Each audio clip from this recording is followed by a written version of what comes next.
Chapter 10 gaseous exchange हमारा complete हो चुका है। अब इसकी एमसीक्यूज डिस्कस करूँगी। इसमें फ़र्स्ट एमसीक्यू है the process of gaseous exchange involves. इसमें इन्होंने गैशियस एक्सचेंज की डेफिनेशन पूछी है। इसमें फ़र्स्ट ऑप्शन है break down of carbon hydrogen bonds to yield energy. ठीक है, ये इनकरेक्ट है। ये सेलुलर रेस्पिरेशन की डेफिनेशन है। ये सेल्स के लेवल पे जो एनर्जी बनती है उसे ये उसकी डेफिनेशन है। ठीक है, second option physical movements that take air in and out of body. ये जो है एक्सपिरेशन और इंस्पिरेशन की बात हो रही है, फिज़िकल मूवमेंट्स। ये भी इनकरेक्ट है। अब थर्ड ऑप्शन है getting oxygen from the air and removing carbon dioxide. तो ये हमारी करेक्ट ऑप्शन है। इसमें आपको पहले भी बता चुकी हूँ, गैशियस एक्सचेंज में ऑक्सीजन इनहेल करते हैं हम और कार्बन डाइऑक्साइड एक्सहेल करते हैं। मतलब करेक्ट ऑप्शन ये है।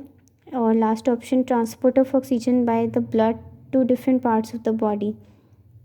तो ये इनकरेक्ट है। ये गैशियस एक्सचेंज के बाद का स्टेप है। Second question is most of the gaseous exchange in a leaf occur through stomata. Leaf में लीव्स की लोअर एपिडर्मिस में स्टोमेटा होते हैं। ठीक है, तो ये इसमें ये हमारी करेक्ट ऑप्शन है option a general surface. General surface से गैशियस एक्सचेंज नहीं होता क्योंकि स्टोमेटा सिर्फ लीव्स में होते हैं, स्टेम्स में और रूट्स में नहीं होते। क्यूटिकल हमारी अपर लेयर होती है लीव्स के ऊपर, इससे गैशियस एक्सचेंज नहीं होती। ठीक है, लेंटिसल्स क्या होती है? ये हमारी वुडी ट्रीज़ में होती है, उनकी बार्क में लेंटिसल्स होते हैं। इनसे गैशियस एक्सचेंज ट्रीज़ में होता है, लीफ में नहीं होता, इसमें ट्रीज़ में होता है। ठीक है, third MCQ how many bronchi are there in the air passageways. ठीक है, ये मैं आपको बता दूँ। ये देखें, इन्होंने ब्रोंकाई की पूछा है कि कितने ब्रोंकाई होते हैं हमारे एयर पैसेजेस में। ये ट्रेकिया है, एक ट्रेकिया है, ये दो ब्रोंकाई हैं। ठीक है, अब साफ नजर आ रहा है, दो लंग्स हैं, दो ही ब्रोंकाई हैं, तो इसमें 2 की ऑप्शंस करेक्ट है।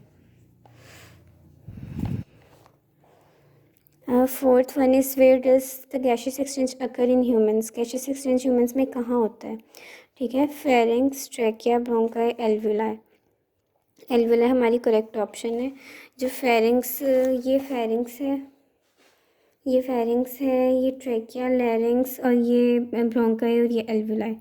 ठीक है, एल्वुलाई ही वो स्ट्रक्चर्स हैं, एल्वुलर सैक्स, जिनमें से ऑक्सीजन जो है ऑक्सीजन इधर से कैपिलरीज में जाती है, कैपिलरीज से कार्बन डाइऑक्साइड इनमें आती है। ठीक है, तो एल्वुलाई करेक्ट ऑप्शन है।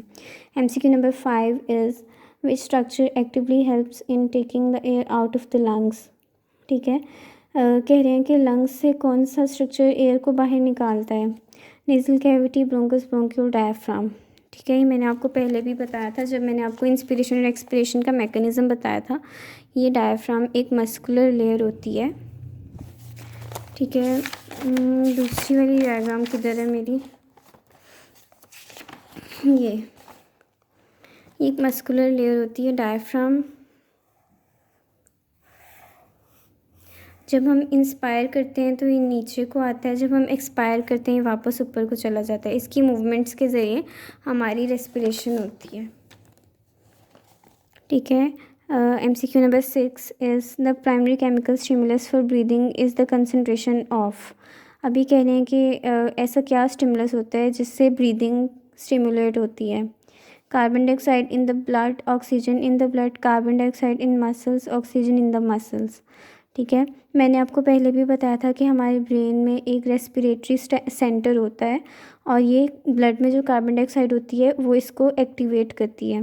अगर कार्बन डाइऑक्साइड ज़्यादा हो जाएगी तो ये ज़्यादा फास्ट एक्टिव करेगा और ब्रीदिंग को फास्ट करवा देगा। तो carbon dioxide is in blood is correct option.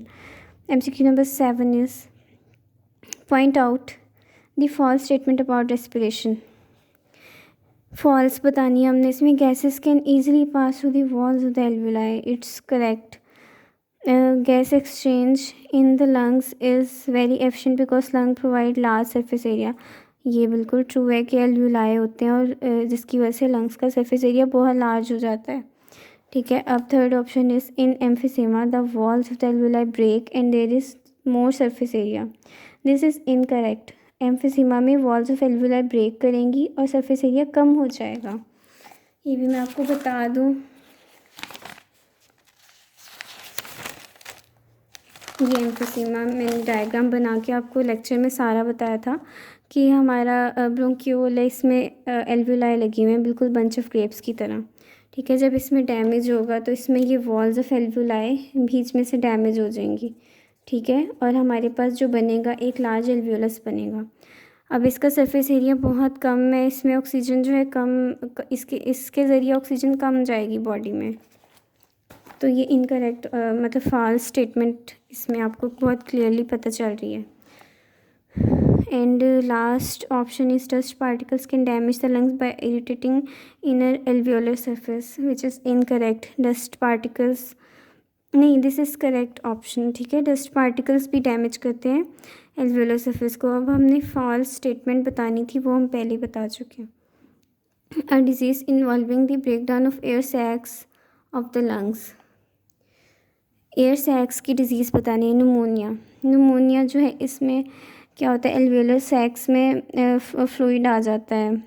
ठीक है, इसमें इन्फ्लेमेशन होती है और एल्वियोलर सैक्स में फ्लूइड आता है, इसमें टूटते नहीं हैं एल्वियोलर सैक्स। ब्रोंकाइटिस जो है, ब्रोंक्यूल्स की इन्फ्लेमेशन है, तो ये एयर सैक्स इसमें नहीं टूटते। एस्थमा भी इसी तरह, इसमें भी इन्फ्लेमेशन होती है, ब्रोंकस की इन्फ्लेमेशन और कंस्ट्रिक्शन हो जाती है ब्रोंकस और ब्रोंक्यूल्स की। ठीक है, इसमें एयर सैक्स नहीं टूटते।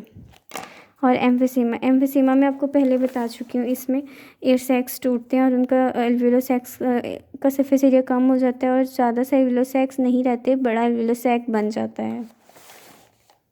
अब next MCQ is which process does not occur in the nasal cavity. Nasal cavity में क्या नहीं होता? Trapping of large dust particles. ठीक है, ये होता है हमारी जो नेज़ल कैविटी डस्ट पार्टिकल्स को ट्रैप कर लेती है, क्योंकि इसमें हेयर होते हैं हमारी नोज़ में, वो डस्ट पार्टिकल्स को पकड़ लेते हैं।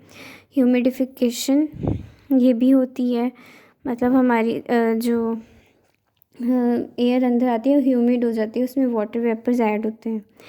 और warming of inhaled air, warm भी हो जाती है, हमारी बॉडी टेम्परेचर पे आ जाती है नेज़ल कैविटी में एयर जब आती है। Exchange of gases, nasal cavity में गैसेस एक्सचेंज नहीं होता, ये एल्वियोलर सैक्स में होता है। What type of blood vessels surround the alveoli. Alveoli के इर्द किस तरह की वेसल्स होती हैं? आर्टरी, आर्ट्रियोल, कैपिलरी वेन, तो ये कैपिलरीज होती हैं। जब भी ऑक्सीजन जानी है वो कैपिलरी में ही जानी है और कार्बन डाइऑक्साइड कैपिलरी से ही रिमूव होनी है। ठीक है, टिश्यूज़ में भी कैपिलरीज के थ्रू ही जाती है ऑक्सीजन, और एल्वियोलाई से भी ऑक्सीजन कैपिलरीज के थ्रू ही ब्लड में आती है। Thank you so much. अल्लाह हाफिज़।